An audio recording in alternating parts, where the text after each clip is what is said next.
Nepal had just come out of 10 years conflict, and now the future of Nepal is quite promising. Now Nepal government has considered education as a fundamental right in the constitution. That means Nepal government must provide the education to all children of Nepal.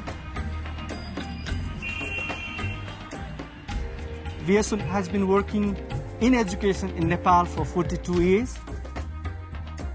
We are now working at the grassroots level and also working with the Ministry and Department of Education with the policymakers to bring about the change so that most disadvantaged groups on the ground will also benefit from the government's education provision.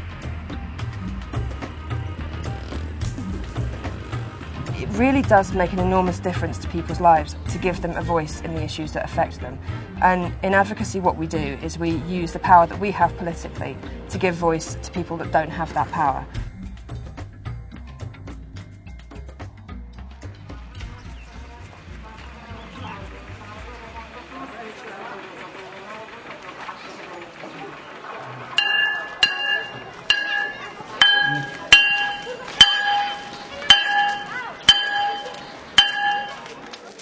Valuing Teachers is part of VSO's international advocacy programme.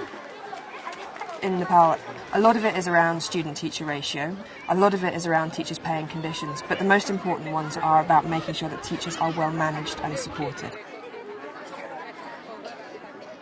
I think the best advocacy is advocacy that brings the messages that we have at grassroots level up. So it's a question of making sure that the communication is there. What we're learning at classroom level and district education office level, making sure that that's coming back up and informing the policies that we're advocating for.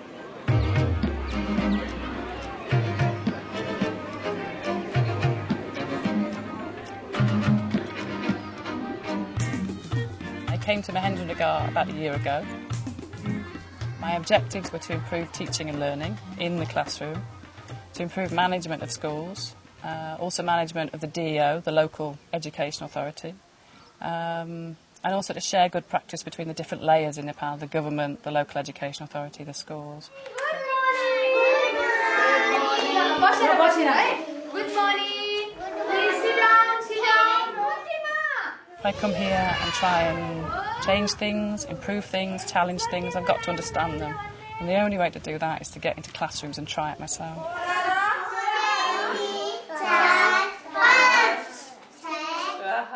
The initial idea behind the model classroom, we wanted to establish good practice.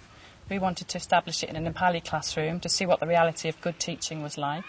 It was never seen as showing other people what to do. It was seen as creating a stimulus for other people to come and watch and think about and maybe go off and try it in their own classrooms, their own schools.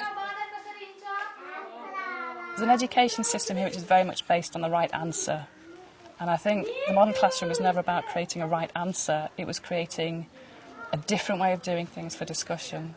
And it went down very, very well. The modern classroom was one of the best pieces of work I did here. I worked with Harry Singbat, and the first time I met him, I knew it was going to be a good relationship. We've had two classes that work alongside each other. Some days he'll teach, I watch. Some days I teach, he watches. And in that kind of environment, when you can be free and you can open up and you can discuss things, confidence just booms and you try things you'd never normally try. I am a doctor. अब शिक्षक भन्नाले त अहिलेका साना बालबालिकाहरूलाई चाहिँ बाटो देखाउने एउटा जुलीसँग मैले विद्यार्थीलाई अध्ययन गराउने बेला विभिन्न क्रियाकलापहरू सिके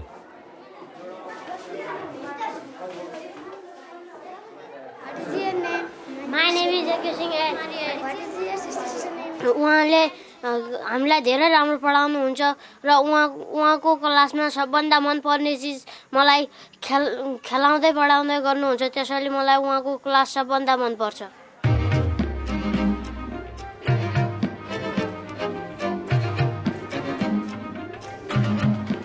Hari Rajbistra is one of 7 resource people, or RPs, for the area of Kanchanpur. They visit schools, do school supervision, train teachers, And really they're one of the most important layers because they take a lot of the government initiatives and government programmes and turn them into practical action. He has a good relationship with the teacher and he's also very well respected in the community. If we want to spread this practice to other schools, we need somebody to lead that, to champion that. Near future चाँडै अन्य विद्यालयमा कक्षा 5 मा English पढाउने टिचरहरूलाई यो क्लासको observation गराएर यस्तै किसिमको टिचिङ लर्निङ एक्टिभिटिज गराउनका लागि हामी उहाँहरुसँग मिटिङ गर्ने तयारीमा छौं.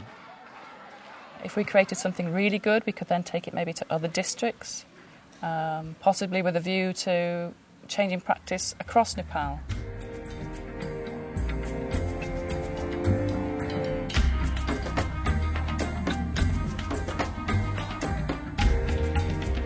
My placement here in the Ministry of Education in Foreign Aid Coordination is an important placement because foreign aid is going to play an increasingly important role in Nepal's education funding.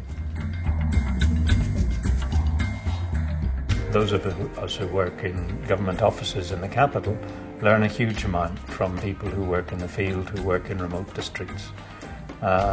I think there's a big strength in the organisation in VSO being, as it were, vertically integrated in the country, so that there are people who work in schools, in district education offices, and then here in the capital there are people who work at the highest level in planning and strategy. At the moment, education in Nepal for children is only grades 1 to 5. From 2009 they plan that it should be grades 1 to 8. There's no bigger change you could make to the education service of a country than to play a part in extending education by 3 years. It takes a long time for change to happen. When change does come, it's such an enormous buzz, and you realise as well that because of the nature of the change, it's really going to mean something and it's really lasting, and that's amazing. नेपालको भविष्यको शिक्षा विद्यार्थीहरूको जीवनमा काम लाग्ने किसिमको हुनुपर्दछ, जसले गर्दा विद्यार्थीले आफ्नो गुणस्तरीय जीवन निर्वाह गर्न सकोस्, पछि व्यक्तिले आफ्नो जीवन गुणस्तरीय बनाउन सकोस्. मेरो भनाइ